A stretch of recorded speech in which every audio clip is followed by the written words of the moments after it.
Today's video is about the Panasonic Lumix S1R Mark II. We've been waiting quite a while for this camera, and it's one of the more exciting Lumix releases yet. Now, Lumix did send a bunch of creators out to Norway to check out this camera, including myself. No money exchanged hands. They didn't sponsor this video. They don't actually get to see it before it releases, but this also is one of the more... But this is also one of the longest videos on my channel, so sit back, relax, and we'll get there.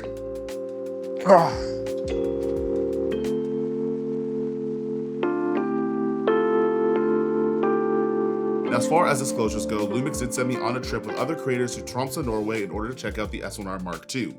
The camera right now is a long-term loaner, which I don't really know what that means in terms of bringing it back, but they don't see this video before it comes out. They did not directly pay me in order to do this. They did cover the trip, and I'm going to be hanging on to this camera for the next little while.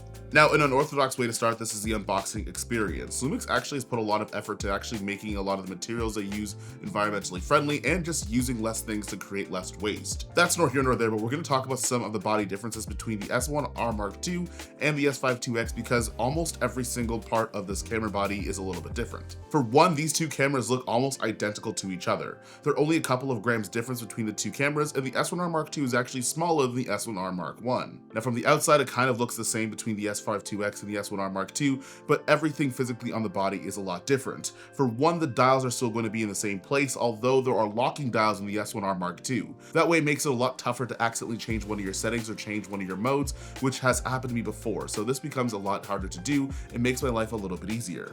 Now, what makes this a little bit different and actually borrows a little bit from Sony, which we'll talk about a little bit later, is you have a dial that can go from photo, video, and S and Q modes. Now, there is one subtle difference that's a big improvement from some of the other cameras that have mode dials to it, is the fact that not only the way that you set up your monitor, your shutter speed, your ISO, picture profile, essentially everything is going to be saved when you turn that dial to go into different modes. On other cameras, sometimes the shutter angle or the shutter speed would stick, or the picture profile would be the same, or some of the other settings would carry over. However, when you use the mode dial on the S1R Mark II, every single thing down to how you customize some of the menu settings are going to be saved to that individual mode, and they're not going to carry over if I go from, say, S and Q to photo mode. Now, you do take SD cards into the S1R Mark II, but you're also going to get CF Express Type B. This is going to be super handy because you can shoot up to 8K in 17:9 and eventually going to be open gate, which we'll talk about a little bit later, but in order to handle some of those bigger shooting modes, CF Express Type B is a pretty common situation for a lot of cameras. You are still going to have an SD card slot as well, and you can proxy record, which some other cameras can't do that might be around the same price range. Now, in regular Lumix fashion, you are going to be able to store to an SSD drive as well. So if you're someone that likes that type of workflow or you want to edit right off of a drive, you could actually directly record from your S1R Mark II to an SSD drive and you can start editing right away, which actually comes in handy because some of the clients that I do have, I just drop off footage and I go about my way. Now, this is a little bit of a slight detail, but the S1R Mark II has individual doors to the I/O ports that are going to be on the side. Now, in the S1R Mark II, you are going to get a headphone jack, which people got upset about the last time I went on a trip with a Lumix camera that didn't have a headphone jack. But you're also gonna have a microphone jack as well, USB-C, and a full-size HDMI port. Now, on the S5IIX, you would have one door that would cover two ports, but on the S1R Mark II, you actually have one door individually for each port that's going to be available, which makes it a bit easier because sometimes you don't want to expose ports when you don't have cables plugged in, so this actually is more of a safety thing rather than just an underrated detail. Now, good artists borrow and great artists steal. And there's a couple of things that are borrowed from other cameras, particularly Sony cameras that are on the S1R Mark II. For one, you're gonna have a record button on the top right beside the shutter button, but also there's going to be one on the front as well. You're also gonna get a nice bright red tally light as well. So if you are using this for video purposes, especially if you're doing talking head or interviews, you are able to make sure you're recording because that light is going to be on. That sounds kind of like the FX3 now, doesn't it? This camera also has a fan, which the S5IIX had as well, but if you look directly under the logo where the little lip comes out, there is a fan at the bottom there. Now, there are a couple of cameras that are around a mirrorless size that have a lot of high resolution to them. One of the problems were those that it would constantly have overheating issues. The S1R Mark II does have a built-in fan, so it dissipates heat to make your life a little bit easier because you're less likely to worry about overheating issues. The S1R Mark II also has a locking switch as well. Now, this you can toggle on and off, and it's fully customizable in your menu settings. Originally, I had to map my S5IIX to an operation lock button that would be on the front of the camera. Now, that's customizable as well, and you can still go with that method, but having a switch is a lot easier. It also takes a little bit of force to be able to toggle this on and off, so that way it's not flimsy where you could turn it on and turn it off by accident. Now, this might not be important to you, but this is actually really important to me, and it's gonna look ridiculous, but check this out.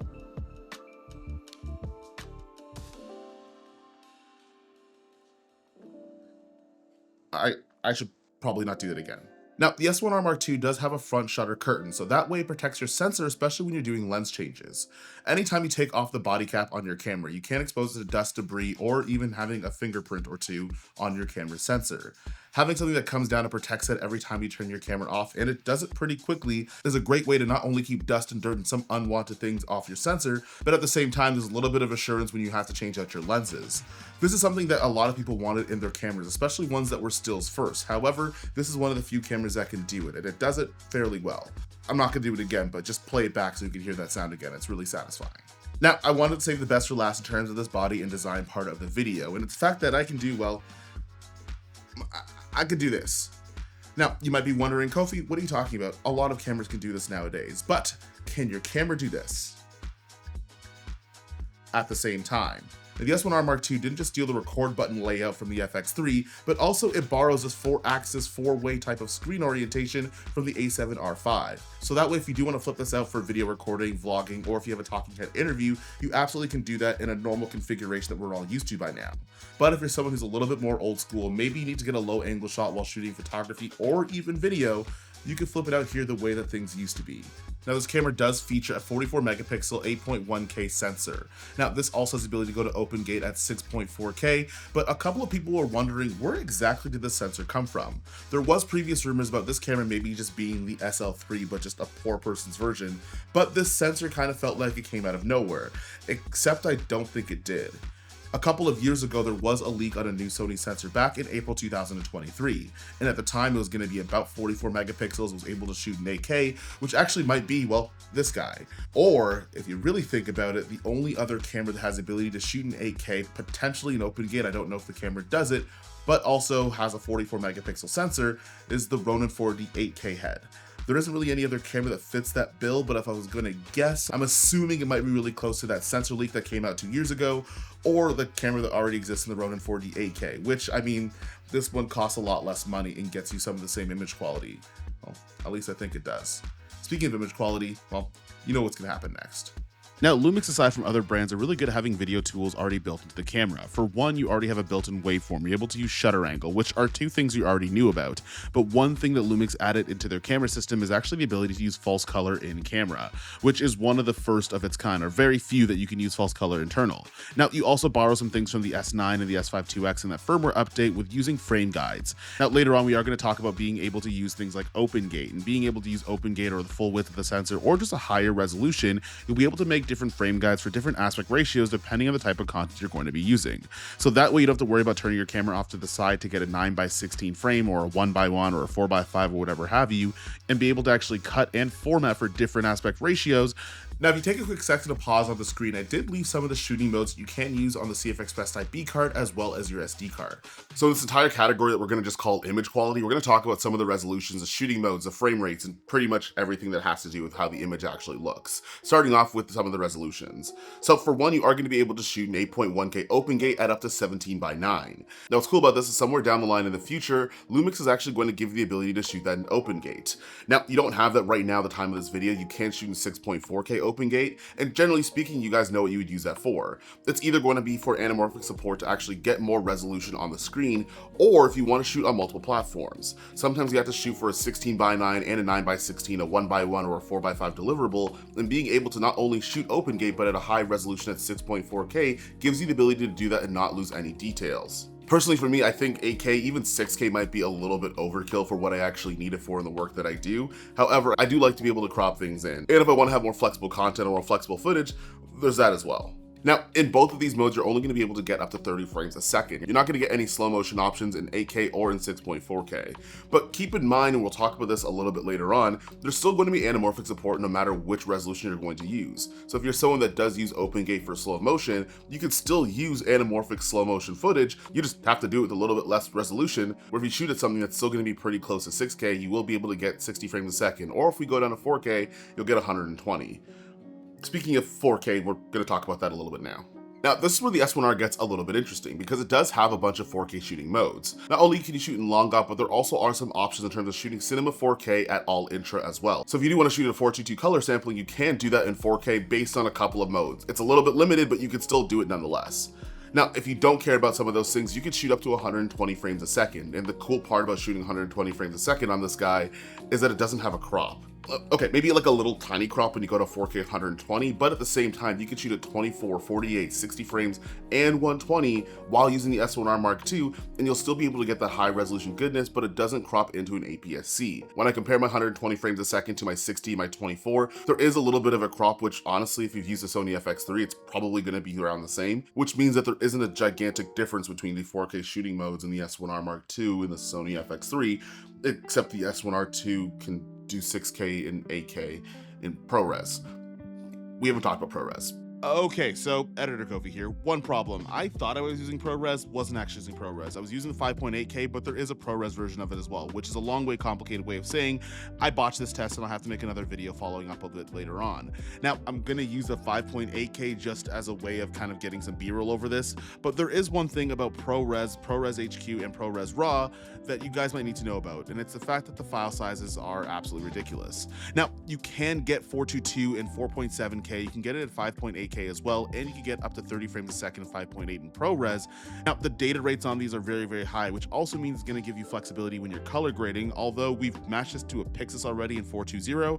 I don't really know if you need it that much, but if you're someone that likes to shoot ProRes a lot and you don't mind not having the most amount of frame rates, unless you want full HD at 120 frames a second, you could absolutely do that. However, yeah, I got to make another ProRes video separately because I kind of destroyed this test. Now, this is an autofocus test of the S1R Mark II. I am shooting 6.4K open gate. Now, I found this to be decent. Some people might like it, some people might not like it, but the autofocus, especially when I was using it on my monitor, I was kind of tracking the box around, it did lock onto the subject, but it did take just a little bit. Now, I did set my autofocus speed at 3, I did set my sensitivity till about a 1 or a 2, and that way it gives me the autofocus that I like, but at the same time, maybe it could be a little bit faster. Now, we were in Norway, it was a little bit difficult because the autofocus was kind of hard to maneuver, you had to adjust some of the settings, but right now it does work pretty decently, albeit it's not the fastest autofocus in the world. Now, I will say that we are going to cover something a little bit later. A lot of people found the autofocus was a bit off, and they have fixed some of those issues actually in the time span of making this video, but this was my initial test. So you tell me if you guys think that this autofocus is usable, but for me, for a lot of things, I think it's just fine. Hey, Chale, you thought you were not going to get Uncle Kofi. Uncle Kofi is going to be in this video, whether it is 10 minutes or 30 minutes. So today we're going to do the Ghanaian language of the day. So today we're going to talk about skimpang. Now, skimpang might sound like a Ghanaian word, but it's actually 2 English ones as well. So sometimes there will be people that will have the jealous. They will have jealous for you. So they may see you do things that they want to do. So now they want to take it from you. They want to speak bad on the things that you are doing, even though you are very happy. Yo. So sometimes when you have that, you have the pain under your skin. So when you see someone that puts jealous on you, you have to call them skimpang. Skimpang. Just like the people that will come to you and say, hey, Kofi, you went to nowhere, you did all these things, you are a patient, all these things, skimpang. Every time they say, hey, Kofi, you went to do skimpang, that's all you have to say.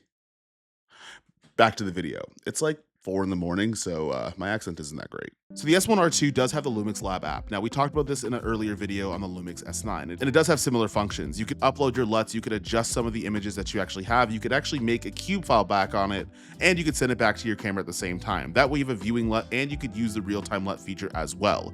The S1R2 does have some of the same features as the S5IIX and the S9. But one thing that is new to the S1R2, and hopefully is going to come to other cameras, is going to be the Lumix Flow app.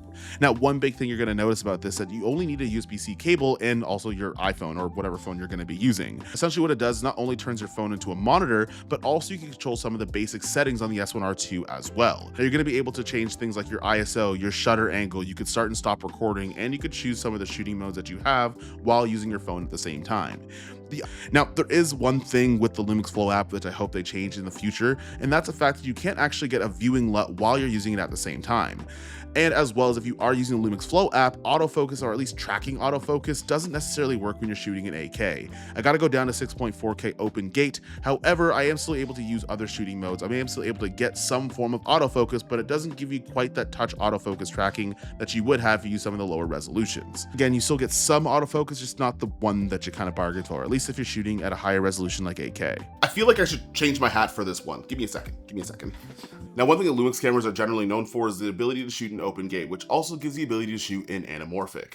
Now, I've actually had Blazar Remus lenses that I bought a few months ago and then just never did a video on them. However, you are going to have full anamorphic support on the S1R2. You're going to have the de-squeeze options inside of camera. You do still have to de-squeeze in post, but you're able to view that while on the camera's monitor. You're also going to have the ability to use anamorphic stabilization. So if you are someone that shoots in anamorphic, sometimes you have cameras that don't have the proper stabilization. The wobbles on the corner, especially on a rolling shutter sensor, is going to be even more pronounced. But having the stabilization and anamorphic support makes it a lot easier and your footage looks great. Now, you are going to be able to shoot up to 6.4K up to 30 frames a second while using the open gate mode, but you also could just shoot in any of the resolutions and you still have that anamorphic de-squeeze and support. You could use something like 8.1K and still use a 17:9, which is kind of similar if you were using something like an FX3 or an FX30, and you might just have to deal with the lack of resolution. However, you're still shooting at 8.1K, so you could always just crop in if you wanted a little bit extra reach. You might have to use slightly wider lenses in order to do that. However, it holds up just as much as it does on some of the other Lumix offerings like the S5IIX, the S5 II, and also the S9, which is another camera that we might have got on a trip that people are still upset about, but I feel like we have redeemed ourselves. At least I hope so by now. Now, obviously you can shoot in Vlog, and that's still going to have a lot of the same fixings. The dynamic range and some of the base ISOs are going to be a bit different, but you're also going to get a profile that gives you a more baked-in look. Lumix now offers a Cine-like A2 profile. The Cine-like A2 profile is kind of like using acetone on some of the Sony cameras where it gives you a more baked-in look. Now, this is great for deliverables where you don't want to do any sort of color grading, but one sacrifice you might have to make is going to be your dynamic range and some of the flexibility that you might have in post. Using Vlog is still going to be my favorite option in terms of how I want to capture footage, but if you have to put things directly to a client, or maybe you need a really fast turnaround for a particular project, using something like Cine-like A2 is a great way of doing that. Now, while using Vlog, which is going to just be one of my favorite ways of doing things, you actually are going to have a dual native ISO. It's actually going to be 200 and 1000, which sounds a little bit weird. And for me, it does sound a little bit weird and oddly a little bit low. Now, one of the cool things about going on some of these trips is the ability to actually ask the Lumix team in terms of why they might have done certain things. Now, one of the things that we did get, and I actually might have got this a little bit wrong, is that if we're able to have a sensor that can go to a lower base ISO, it's going to be super clean at that value, which means that if I start to move things a little bit higher up, those values are going to be a little bit more cleaner if we had started off with a higher base ISO at, say, 800. I'm not too sure about all the sciencey jargon that goes on there, but the image looks really clean even when using 200 and 1000. I wish it could go a little bit higher. We will test low light later on in this video, but it is a little bit strange and a bit jarring at first when you see 200 and 1000 as your dual base ISO on a high resolution camera. Now, just because I think Lumix likes chaos, or maybe they just like mixing things up, this dual base ISO thing gets a little bit more complicated when we talk about a mode called Dynamic Range Boost. Now, the name is pretty much implied. There's a mode on this camera that actually boosts the dynamic range by a stop, albeit it's going to cost you a little bit of rolling shutter, which again, that's going to be a giant question in this video a little bit later. But if you're someone that doesn't mind rolling shutter, but you want more dynamic range, you have that option. Now, the thing that makes that a little bit more complicated is that your ISO values of the dual native ISO actually double. So your new base ISO in dynamic range boost mode is going to be 400, and it's going to be 2000 on the higher end as well. Now, if you guys have a question of whether or not this is going to be a gimmick or whether or not it actually works, we can actually see some of the images in a side-by-side when we talk about the false color in terms of where those blown out highlights might have gone. When you put these two images side-by-side, what you are going to notice, not only in the false color images, but also the images themselves, is that there is going to be a little bit of that high end that's going to be a bit blown out. This is where you're going to have high dynamic range boost. Now, if you're someone who's shooting something that's a bit more static, or maybe you're shooting an interview frame and you need just a little bit of information back from that window so that way things don't look blown out, this might be something that's really nice to use. Now, there's going to be situations where dynamic range boost isn't going to work all the time, particularly if you have a lot of motion and you want to have as little rolling shutter as possible, but the ability that you can actually increase the dynamic range on a camera like the S1R Mark II is a really nice added feature, especially for people that need it. Now, a little bit less talked about, but the option is still there, but you can use all the S and Q modes and program it to whatever you want depending on the resolution and the frame rate that you want to use. Now, one thing that I was made aware of is that if you are going to use some of the S and Q options, you are going to have a lower bit rate. You can still shoot up to 120 frames a second on this guy, and I think you could shoot even higher if you're going to shoot in HD, which I just didn't bother doing because I never do that. You are going to be able to shoot in S and Q and have that baked into the file, or you could just go the old-fashioned way and then you could just do it in post. Now, if I'm making something like an Instagram reel or something like a story where it doesn't really matter if it's going to be the highest bit rate in the world, well then I'll just use the S&Q mode. However, if I'm handing this off to an editor or it's somewhere where it's going to be paid a little bit more, then yeah, absolutely, you can do it the old-fashioned way, do it in post, and you have a little bit more information that you can work with. Now, a couple comments on rolling shutter. Now, I'm not going to go super in-depth into this because I really hate doing that stupid swing test because it doesn't show you anything, but one of the things that I did notice while we were in Tromsø, Norway, is that the rolling shutter might be reflected in maybe some of the light flickering that goes on. Another way that you could figure out whether or not your camera's gonna have really bad rolling shutter is when you're with house lights that don't necessarily have proper frequencies. Now, I will add this might be because I was using NTSC instead of PAL while we were in Europe, but one of the things I did notice is that there was those black bars that were kind of banding and flickering into the frame while I was shooting on the S1R Mark II. This might be something that might turn you off a little bit, and I mean, I feel like if you did just go to PAL, I think it might have worked a little bit better. However, most cameras that are high resolution, most cameras are going to be 40 plus megapixels, they're definitely going to have rolling shutter in them. And if not, they're probably going to cost a lot more money. However, throughout the rest of the shooting with this guy, because I have had it for about, well, I guess 3 weeks now, I haven't really noticed it that much. A little while ago, I talked about shooting a commercial production with an NFL player using Blackmagic PYXIS, and the rolling shutter value on the S1R Mark II is actually very close, if not maybe a little bit better than the Blackmagic PYXIS. Now, in that commercial, which you guys might have not noticed, is that I didn't actually use any of the rolling shutter fixes in that commercial. We were shooting on one wheels, we were shooting handheld, we were doing a bunch of other things where you might have seen that jiggle and that wobble in the frames, and no one really said anything about it because I don't think as many people noticed it. Now, if we extrapolate that to the S1R Mark II, obviously there's going to be some things that are going to have rolling shutter that are going to be things that turn you off. But for the majority of people, I don't know if people are going to care as much about the rolling shutter in this guy. And this is all I'm going to talk about, the rolling shutter on this. It's a great camera, does a lot of really cool things. And if you get a little bit of wobble and jiggle on there, you know, maybe just turn off your dynamic range boost, or I don't know, just have another camera. I'm not too sure what to tell you. So purely out of curiosity, I decided to match up the S1R Mark II with my Blackmagic PYXIS. I did a 2-camera interview to get some Instagram reels at my buddy's gym, and I wanted to see how these cameras matched up. Now this isn't a comparison between the S1R Mark II and the Blackmagic PYXIS. I use these guys in A and B setup. Also, they're totally different cameras. It's kind of a nothing burger to try to make one to compare it to the other to see which one you want to buy. Now, in a vacuum, honestly, you'd say either one of these two images look really nice. Now, when you're comparing the 14 or 12-bit Blackmagic RAW out of the PYXIS to the S1R Mark II that shoots in 420, at least when I shot in this open gate mode, you are going to notice a little bit of difference. The color, there's a little bit more color information, a little bit more color roll off. And you can tell that because if you go to some of the darker areas of your image, especially when you're doing things in post, you might not be able to see it right here. As you want to try to get things a little bit more neutral, you want to balance things out. You want those blacks to not have a tint of color in them. You want the hair to not have a hint of color in them. You are going to get a little bit of a sway every now and again. And that's just because there's just objectively less colors in the 10-bit 420 footage versus using Blackmagic RAW.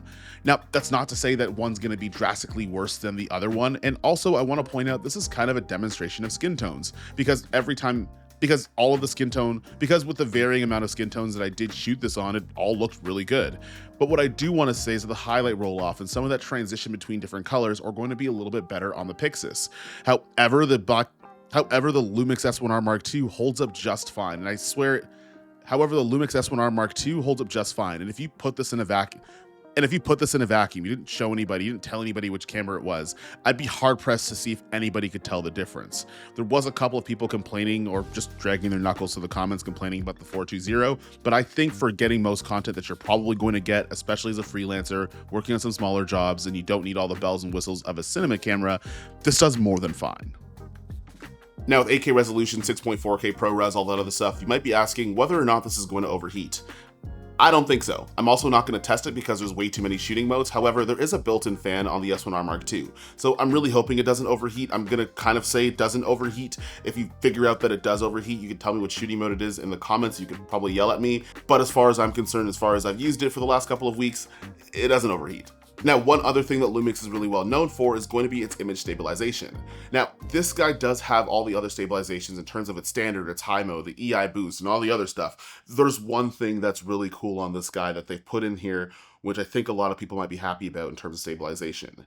Now, not only does it have 8 stops of stabilization, which I don't even know what that means, But what I can say is that it does have a brand new cropless mode. Not only can you get a little bit of a nice in-between and stabilization between standard and the boost mode that actually crops it on the sensor, but now there's a cropless mode that gives you the ability to do that. Now on the screen here, I've compared anything from turning the stabilization off right up into the high version.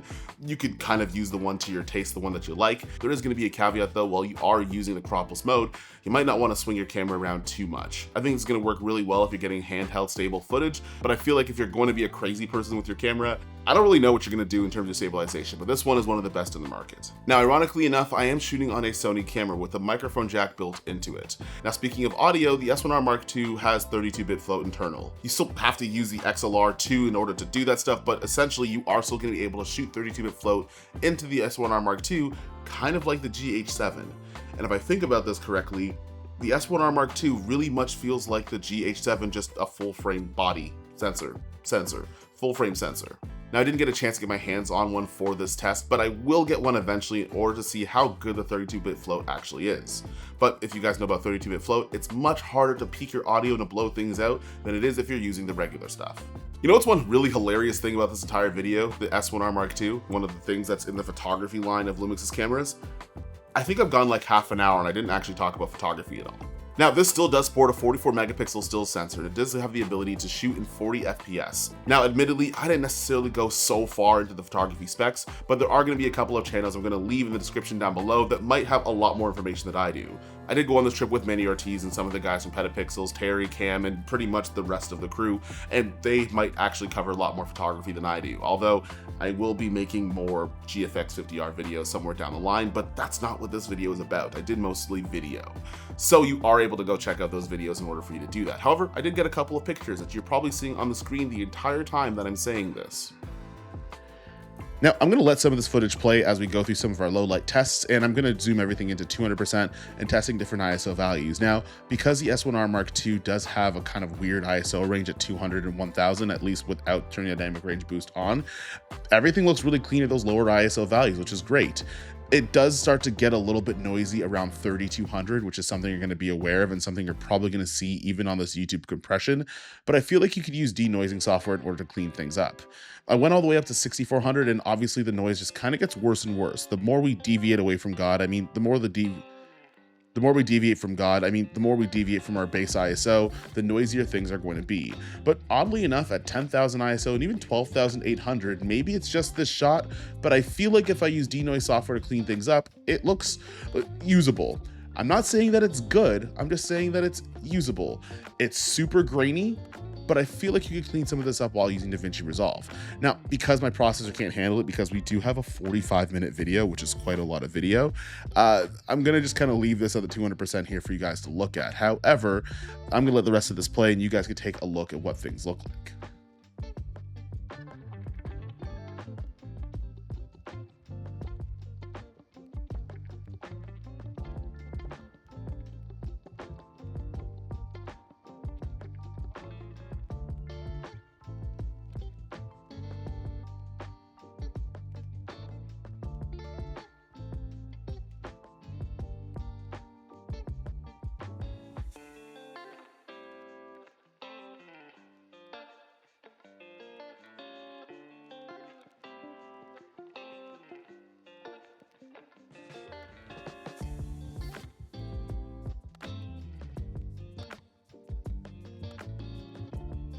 Alright, so all of the features on the S1R Mark II, it's jam-packed. Lumix threw essentially the kitchen sink at it, but I want to talk about one thing. Now, this does have a $32.99 price tag, which we're just going to have a moment of silence to understand how cheap that actually is in terms of the landscape of some of these cameras. Okay, silence is over. But what we are going to get into is that we actually are going to compare this to some of the other cameras that I think kind of fit the same bracket, and which things that you have to give up, and which things that you gain while getting the S1R Mark II. Check this out for a second. The FX3 right now, which the S1R has a lot of similar features. It has a front and a back record button, a tally light. Both cameras can shoot in 4K up to 120 frames a second. The autofocus is going to be different. There's no contending that Sony has one of the best autofocuses, but Lumix isn't necessarily a far departure from some of the Sony autofocus, particularly in the Sony FX3. The S1R Mark II can shoot in 8K open gate 6.4. It also can shoot photos pretty well as well. Built-in false color. It also has shutter angle as well. Without a firmware update that could break your camera. There's a ton of different things in this, and the S1R II is $400 less. Okay, you know what? Maybe you don't like Sony. Let me go to the next camera. All right, so right now on the screen, I have the R5 Mark II. Now, this guy is $42.99, which is $1,000 more than the S1R Mark II. Doesn't have open gate, doesn't have the stabilization that Lumix has, also doesn't have the anamorphic support, although there's a rumored firmware update that might change that. But at the time of this video, the time that I'm making this right now, doesn't exist. You're also not gonna get false color, not gonna get 32-bit internal. You're also not gonna be able to shoot external B-RAW and also internal ProRes RAW. You don't have ProRes options as well, although I do think both cameras have 8K. Actually, I'm gonna check. They do have 8K, and the R5 Mark II does have up to 60 frames a second at 8K RAW, where the S1R Mark II doesn't have that. Now, if that's something that's a big value to you, that's $1,000 of value to you, absolutely. But also keep in mind that Canon doesn't play nice with anybody, so they do have all their lenses that are proprietary to them. So if you want to get a little bit of variance, or you want to join whatever letter alliance that you want to, it's Canon or it's nothing. Now, the closest thing we're going to get is the Red Z8, the Nikon Z8. Now, these guys are going to stack up pretty well with each other. Now, Nikon does have internal NRAW, which is kind of like internal Red RAW, to be honest with you, whereas the S1R Mark II doesn't have internal RAW and can only write to 420 for the most part. You can get 422 modes at 4K, but essentially you're going to get 420 for a lot of things. Now, the Z8 can shoot 8.3K 60 frames a second with that NRAW, where you only have up to 30 frames a second at 8.1K, which is soon to be OpenGate enabled a little bit later. You still aren't going to have things like your shutter angle, your false color, and some of the other video tools that are on the S1R Mark II, but I would argue that Nikon does have the better autofocus from the limited time that I've used the Z8, which actually amounted to like a day. So I actually totally could be wrong about that one. The Z-mount flange distance gives you the ability to adapt to almost anything, so you can actually technically use Sony lenses on this and still get autofocus, which could certifiably be better than Lumix's camera, but at the same time, having things like built-in LUTs by Lumix Lab and also having Lumix Flow as well and be able to use your phone as a fully functional monitor might be something that's more interesting to you on the Lumix side of things versus Nikon. Also, I will say unequivocally, Lumix has the best image stabilization, so that one's kind of a toss-up, but one thing I'm gonna say is that the S1R Mark II has all of that. It's still like $100 cheaper. It's not a lot of money, but it's $100 cheaper, and that's with the Z8 being on sale right now, which is probably just a response to the fact that this camera was coming out. Now, before you drag your knuckles to the comments, I get it. This is not necessarily a fair comparison, but we are going to talk about the Blackmagic PYXIS, mostly because it's a camera that I have in my house already. Now, there is going to be a very drastic difference between these two. Now, the PYXIS does have dual CF Express Type B cards, which I prefer as my memory source of choice. Now, you are going to be able to use 6K OpenGate with Blackmagic RAW up to 38 frames a second, up to 36 frames a second on the PYXIS. But at the same time, you don't have 8K in 17:9. You're not going to get that 8K 8.1 OpenGate, and the Lumix S1R Mark II does have autofocus. It can take photos. It does have a lot of those video tools the PYXIS has, but the PYXIS is just made for a different type of workflow. It's kind of unfair to compare these two because they're going to be used for totally different things. But what is interesting is that at $300 more than the Blackmagic PYXIS, you get a lot of the same things, although you don't get the flexibility of RAW. But the difference is only $300, which is really nice. Also, the more I say it and the more I think about it, the more I feel kind of stupid because I do have both cameras. One of them might fit the needs of both. Am I going to sell one? No. No, no, no, no. I'm going to keep them both. God. Okay, now it's time to do the whole secret things YouTubers aren't going to tell you about the S1R Mark II, which I'm sure at the time of this video, everyone's going to tell you the same thing. But here are some downsides of the S1R Mark II, despite its price and all the shooting modes and all the other things that Lumix has thrown at it. It's not the S1H Mark II. Now, that might seem facetious, but I think a lot of people were expecting the S1H Mark II, a fast readout kind of FX3 killer, I guess, in terms of having a camera that could do it all in your laundry too. This camera is not going to be the S1H Mark II. However, I do think this is Lumix's way of saying that, hey, if we don't come out with that camera this year, we're going to give you our best shot in terms of what we can give you, and it gives you a lot for a really attractive price. The second thing is sometimes the autofocusing modes might change depending on your shooting mode. For example, if I'm shooting in 4K 120 frames a second, your subject tracking doesn't really exist anymore. In fact, when I'm using Lumix Flow, at least before I did the firmware update, which we're going to talk about later on this video, I didn't have subject tracking while using Lumix Flow while shooting in 8K. Now, that sounds like a gigantic first world problem that I don't have subject tracking while shooting in 8K on a camera that's $3,000. It doesn't exist there, so it's something that you need to do, which might actually get changed in a firmware update. That might have been a thing that might have turned you off a little bit. Another thing you might see as a downside is that high megapixel sensors have rolling shutter.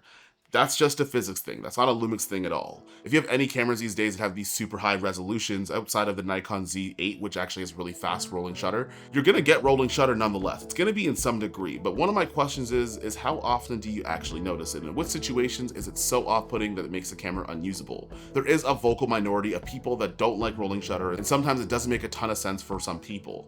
However, I will say if you didn't have a lot of problems with something like the Ronin 4D 8K, which arguably we're still thinking is the same sensor, well then you're probably not gonna have a problem here. If you're someone that's watched a bunch of PYXIS stuff with a bunch of motion in it and that didn't bother you either, especially if we didn't tell you which camera it was, also probably someone that's not gonna notice or care about the rolling shutter as well. Now that's not to say to ignore it per se, but it is to say that the people that make it a giant point of contention probably aren't as big as a group of the people that actually need something with a faster readout. And if you are somebody that needs something with really fast shutter or maybe global shutter, well, there's a big red elephant over at the Nikon office. Now, shout out to Terry for this one because I think this one actually bothers him far more than it bothers me. It's that the S1R Mark II doesn't have a USB-C webcam utility, which means you can't just plug a USB-C cable into your computer and use the S1R Mark II as a webcam. Now, you can get a capture card, which is fairly easy to get a hold of. It's fairly inexpensive, but at the same time, for a camera that has this much technology in it, the fact that you can't just get a USB-C cable into your computer to use it as a webcam is a little bit strange to me, especially when you have the Lumix Flow app where I can connect this to my phone and use my phone as a monitor. We could just do that the other way around and put it into our computer and then just use the camera as the camera instead. That made sense. That made sense. Now, one thing that might be a little bit of a downside, I hope it's not a deal breaker because that would be silly, but it's the ISOs. They're weird. I've never actually used 200 as a base ISO, let alone 1000 as your high base ISO. Now, that might imply that maybe the S1R Mark II isn't necessarily a low light camera, or at least it's not a no light camera, which is a big difference between low light and no light. Now, despite it being weird, shooting outside has become a lot easier because when I'm using 200 as my dual base, I don't have to get as strong as an ND filter, which might cause color casting or circular polarizations that I don't like.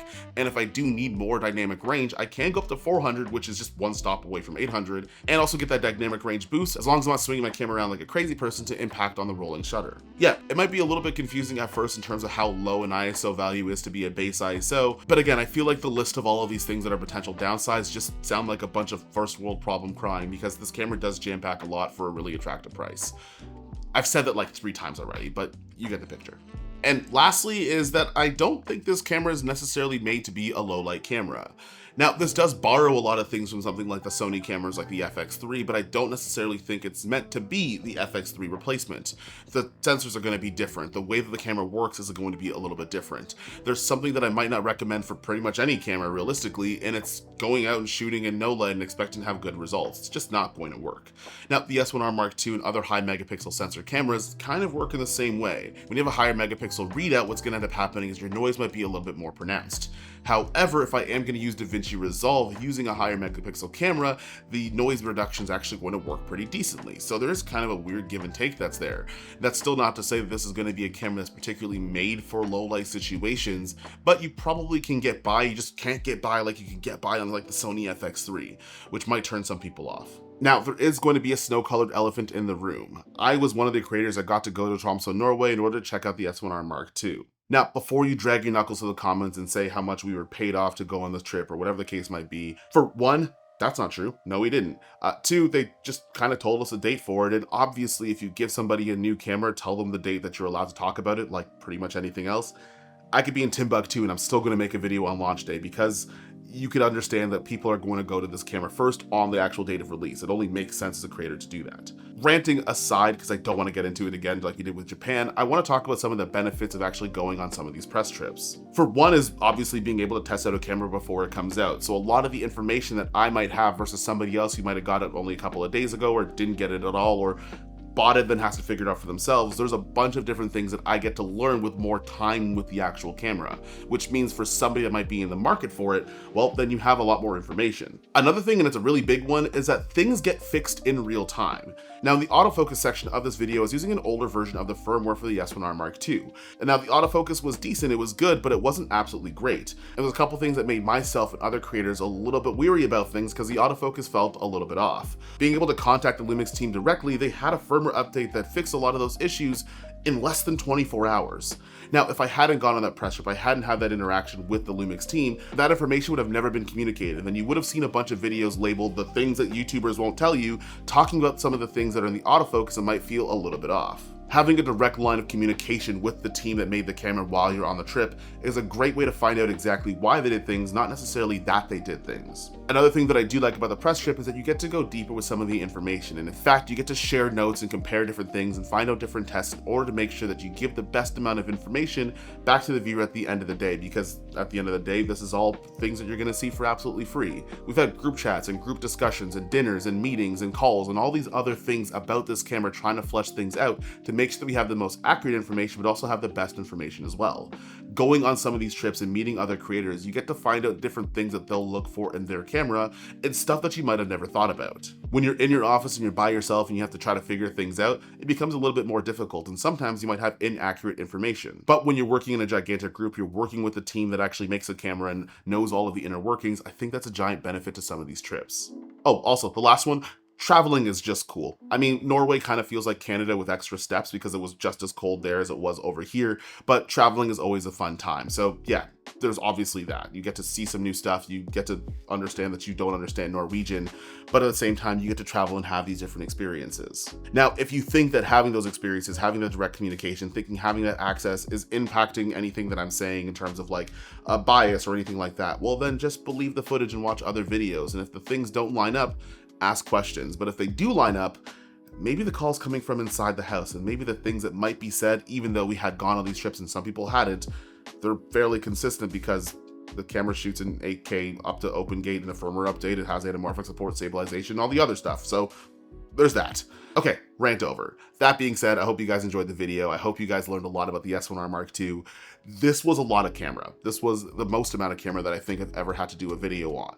And if you guys want to see more, because I probably missed something, even though this video is like 30 to 45 minutes, I'll probably put it in a future video. That being said, I'll see you guys in the next one. Peace.